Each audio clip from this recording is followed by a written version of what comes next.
अरे बाप, अरे बाप, क्या हुआ रे? जमशेदपुर के एग्रीको इलाके से दिल दहला देने वाली खबर सामने आई है, जहां एक ही परिवार के 3 लोगों की निर्मम हत्या कर दी गई। आरोप है कि टाटा स्टील के रिटायर्ड कर्मचारी 61 वर्षीय रविंद्र प्रसाद सिंह ने अपनी पत्नी, 32 साल के बेटे और 30 साल की गर्भवती बेटी की कुल्हाड़ी से हत्या कर दी। घटना के बाद पूरा इलाका सनसनी में है। सुबह जब आसपास के लोगों को घर से चीख पुकार और हलचल का अंदेशा हुआ, तब इस खौफनाक वारदात का खुलासा हुआ। बताया जा रहा है कि आरोपी रविंद्र प्रसाद सिंह ने घर के अंदर ही अपनी पत्नी, बेटे और गर्भवती बेटी पर कुल्हाड़ी से हमला किया। हमले में तीनों की मौके पर ही दर्दनाक मौत हो गई। घटना के बाद आरोपी खुद भी खून से लथपथ हालत में घर के अंदर बैठा मिला। सूचना मिलते ही पुलिस मौके पर पहुंची और पूरे इलाके को घेर लिया गया। आइए जानते हैं विधायक और डीएसपी का इस घटना को लेकर क्या कुछ कहना है। आज हमारा समाज किधर जा रहा है? मतलब प्रेग्नेंट बच्ची है, उस पे भी वार किया गया है। पत्नी, बच्चे सभी को पूरी तरह से मानसिक रूप से ग्रसित है ये आदमी और बैठा हुआ है। कड़ी से कड़ी सजा की मैं मांग करती हूँ और ऐसे लोगों का तो समाज में भी जगह नहीं होना। अच्छा मैडम, यही कुछ पता चल पाया कि क्या वजह रहा हम मारने अंदर का? तो नहीं जा पाए और जो वो कह रहे हैं, जैसा हमको प्रशासन बता रही है कि मानसिक रूप से ठीक नहीं है आदमी, वो ऐसा बोल रहे हैं और कह रहे हैं कि गलती में हो गया, अनजाने में हो गया। गलती में 3 आदमी का? 3 आदमी का हत्या, वो भी बैठे हैं। कोई गलती नहीं है, ये सिर्फ मानसिक रूप से ग्रसित आदमी है और ऐसे लोगों का तो समाज में जगह होना नहीं चाहिए। किसी भी परिस्थिति में अगर हिंसा ही समाधान बन जाए तो फिर। मैडम थोड़ा सा घर के बाहर अगर आप। ओके। रविंद्र प्रसाद सिंह, उनका ये कहना है स्वीकृति में कि उन्होंने अपनी पत्नी, जिनका नाम सरिता सिंह है, और उनकी बेटी जिनका नाम सुप्रिया सिंह है, और उनके बेटे रवि सिंह की हत्या कर दी।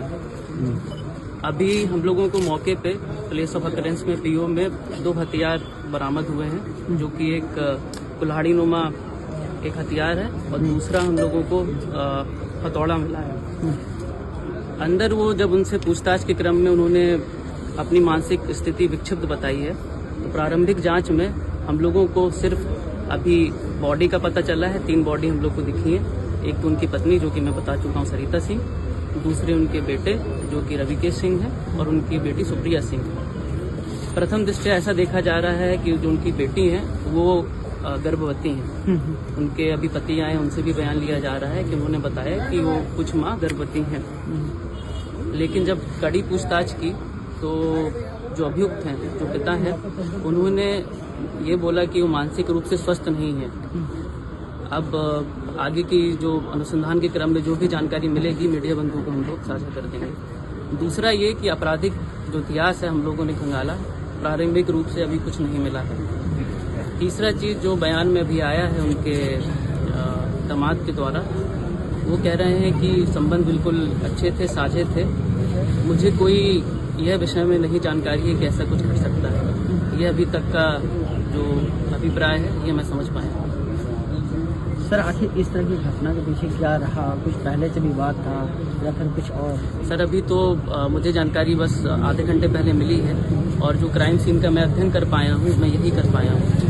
अब तत्पश्चात मुझे अगर पोस्टमार्टम होगा, FSL में जब रिपोर्ट भेजी जाएगी, मोबाइल की चैट्स, क्योंकि मोबाइल सब लॉक्ड हैं, वो बिल्कुल ही अभी हम लोगों को कोऑपरेट नहीं कर रहे हैं और मोबाइल का पासवर्ड भी नहीं बता रहे हैं। और मोबाइल जो है उनकी पत्नी का, उनकी बेटी का, उनके बेटे का FSL में भेजा जाएगा, क्योंकि जो व्यक्तित्व होता है ज़्यादातर सबका 90% से ज़्यादा मोबाइल में ही पता चलता है कि क्या रहा होगा, क्या नहीं रहा होगा। तो किसी भी निष्कर्ष में पहुंचना बहुत कठिन होगा। सर ये क्या सोने के टाइम में ही घटना को अंजाम दे दिया? ये जो बताया जा रहा है सुबह की घटना है, जो कि हम लोगों ने अभी अपराध जहां हुआ है उधर यह प्रतीत होता है, प्रथम दृष्टया यह प्रतीत होता है कि उनकी जो पत्नी थी शायद वो खाना बना रही थी। हम ही लोगों ने जाके गैस बंद की, उनकी बेटी सो रही थी और बेटा सो रहा था, सोते समय ही। इतना ही मैं जानकारी अभी साझा कर सकता हूँ। मैं पूर्वाग्रह से कुछ नहीं बता सकता अभी कि उनका जो ट्रायल है वो रिटायर कर्मी थे। वो अभी टाटा से रिटायर्ड हुए थे कुछ 1 महीना या कुछ दिन पहले। और जब उनसे पूछताछ किया कि आपने ऐसा क्यों किया, वो कुछ सहयोग नहीं कर रहे हैं, कुछ नहीं बता रहे हैं। तो अभी उनसे पूछताछ की जाएगी। सर उन्होंने क्या खुद को भी मारने का प्रयास किया? अभी इस चीज पे मैं नहीं कुछ बोल सकता हूँ, क्योंकि जब तक मुझे यह नहीं पता चलेगा उनके कड़ी कार्रवाई के बाद कि वो क्या क्या स्वीकार करते हैं, क्योंकि वो अभी बिल्कुल विक्षिप्त हैं, वो कुछ नहीं बता रहे हैं। इस नृशंस हत्याकांड के बाद एग्रीको इलाके में दहशत का माहौल है। स्थानीय लोग भी इस घटना से स्तब्ध हैं और हर किसी के मन में यही सवाल है कि आखिर एक पिता इतना बड़ा कदम कैसे उठा सकता है।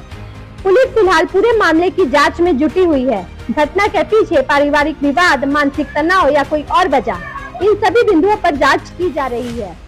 तीनों हत्याओं से दहला जमशेदपुर, एक ही घर से उठी 3 अर्थियां और अब हर किसी की जुबान पर बस एक सवाल, क्या आखिर रिश्तों में बढ़ती खामोशी अब खूनी घटनाओं में बदलती जा रही है?